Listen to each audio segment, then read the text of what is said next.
Irmãos e irmãs, paz e bem. Um personagem muito importante para a Sagrada Escritura é São Jerônimo.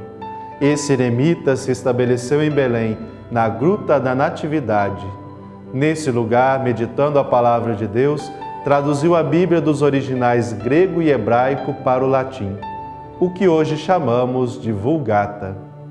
Por meio dela, aqueles que sabiam latim tiveram acesso ao texto sagrado. Hoje, nos caminhos da Terra Santa, vamos conhecer a gruta onde São Jerônimo esteve por mais de 30 anos. Em Belém, na porta da igreja dedicada a Santa Catarina de Alexandria, sede da paróquia de Rito Latino, uma grande estátua de São Jerônimo ocupa o centro do claustro, dedicado ao doutor e padre da igreja, recordado em 30 de setembro. Entre 419 e 420, São Jerônimo morreu a poucos metros da Gruta da Natividade. Aqui o santo originário da Dalmácia se estabeleceu por mais de 30 anos, e aqui foram recolhidos os seus restos mortais e transportados a Roma pelos cruzados. A gruta passou por uma restauração feita há 40 anos por Alberto Farina, padre franciscano. Nos mesmos lugares são recordados também outros membros da comunidade que seguiam São Jerônimo. São eles Santo Eusébio, de Cremona, e Paulo de Roma, com a filha Eustóquia. Também eles sepultados nas grutas que ainda hoje os peregrinos podem percorrer e que somente uma parede de rocha separa da gruta onde nasceu Jesus. Ha fatto prima un giro per la Terra Santa. Primeiro ele andou pela Terra Santa para conhecer melhor o país e depois decidiu estabelecer-se nesse pequeno lugar, nesse remoto lugar da terra, onde nasceu Jesus. Essa é a sua importância, por isso foi escolhido também por ele como um lugar precioso ao seu coração. Perciò è stato scelto anche da lui come un luogo caro al suo cuore. Um padre da igreja que colocou ao centro da sua vida a Bíblia. Assim, São Jerônimo foi definido pelo Papa Bento XVI na audiência geral de 2007. E foi nesse lugar especial que o santo terminou a tradução em latim da Sagrada Escritura, a Vulgata, realizada diretamente dos originais em hebraico e grego. Lui stesso, in alcune sue lettere, ci dà informazioni. Ele mesmo, em algumas cartas, nos dá informações preciosas sobre como trabalhava. Às vezes, durante a noite, à luz de pequenas tochas que se consumiam lentamente até apagar-se. Nos diz que se servia dos códigos provenientes de uma biblioteca famosa, a Biblioteca Eclesiástica de Cesareia, às margens do mar. Porém, contava também com mestres hebreus que o ajudavam a interpretar os textos mais difíceis. São Jerônimo trabalhou com especial atenção, servindo-se do melhor que lhe podia dar o ambiente que o circundava, seja como textos, seja como pessoas que podiam lhe ajudar.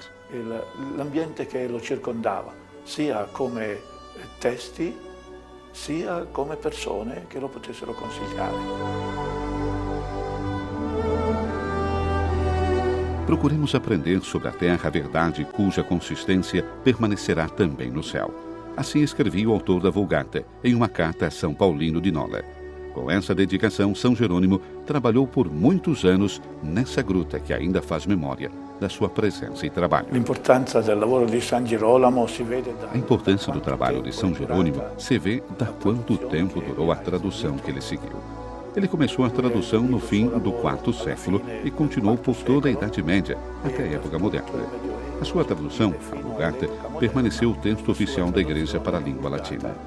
Agora existe uma nova Vulgata que foi reelaborada segundo os critérios modernos, sempre partindo dos textos originais, como ele fez. Porém, eu acredito que São Jerônimo está contente com esse trabalho, porque é como se visse os próprios princípios que ele utilizou, somente que aplicados com maior firmeza e maior habilidade pelos seus sucessores. Applicati con maggiore fermezza e con maggiore abilità dai suoi successori. Em um estilo de vida monástica, na contemplação e no silêncio, São Jerônimo trabalhou ardentemente na tradução da Bíblia. Com isso, deu o primeiro passo para que a palavra de Deus chegasse até nós, como hoje a conhecemos. Bem cedo, os cristãos da região veneraram e indicaram uma gruta em particular como sendo aquela que acolhera o nascimento do Salvador. Em vão, no segundo século, o imperador romano Adriano, convertendo o lugar ao culto pagão, tentara apagar esta lembrança.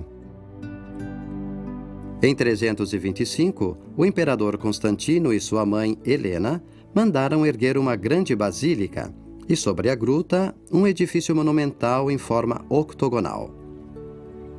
200 anos depois, o imperador Justiniano realizou algumas modificações, substituindo o octógono por um presbitério mais amplo e trilobado, dando à basílica a fisionomia que fundamentalmente mantém até hoje. O pequeno e o grande encontram-se nesse lugar, a pequena manjedoura e uma espetacular basílica constantiniana, a única basílica que se conservou desde a época bizantina até nós.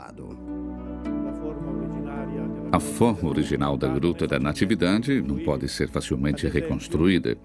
Por exemplo, as duas entradas principais pelas quais hoje os peregrinos descem até a gruta e sobem do lado oposto parecem ter sido construídas nos tempos da Basílica Bizantina, na época de Justiniano, isto é, no VI século, a fim de oferecer contemporaneamente ao maior número de pessoas a possibilidade de entrar e sair para ali visitar e rezar. Fala-se da existência, em épocas mais antigas, de uma porta menor, que foi encontrada num corredor estreito que liga as cavernas sepulcrais de São Jerônimo à própria Gruta da Natividade. Trancada há séculos, mantém ainda um dos degraus pertencentes a uma escada que permitia a descida à gruta diretamente na sua parte da frente, isto é, no interior da basílica, onde o mosaico apresenta um nome sagrado escrito em grego, ou seja, peixe, Ictis, Jesus Cristo, Filho do Deus Salvador, conforme a interpretação que fizeram os primeiros cristãos. O grupo mais apreciável de grutas que ainda hoje podem ser pesquisadas encontra-se no lado norte da gruta e são chamadas de Grutas dos Inocentes, pois, segundo uma tradição, nelas também foram sepultadas as crianças inocentes vítimas do rei Herodes no tempo do nascimento de Jesus. Talvez esse elemento da tradição não seja tão firmemente fundado na história.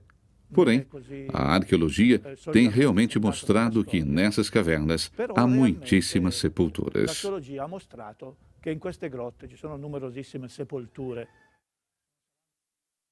Em 386, São Jerônimo estabeleceu-se nas imediações da gruta para dedicar-se ao estudo da Bíblia, elaborando a famosa versão latina, Vulgata, que se tornou a versão oficial da Igreja do Ocidente. Uma grande figura de peregrino, uma figura de estudioso, que escolheu passar grande parte de sua vida em Belém, perto do lugar onde Jesus nasceu, para aprofundar seu conhecimento da Bíblia.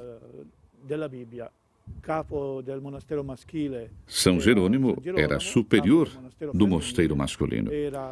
A superiora do mosteiro feminino era uma matrona romana, descendente da família dos Scipiões, cujo nome era Paula, seguida pela filha de Eustóquio. Paula faleceu antes. Portanto, o primeiro sepulcro de que se fala é o de Paula. Um peregrino do VI século relata que o presbítero Jerônimo fora sepultado próximo à porta de entrada da Gruta da Natividade.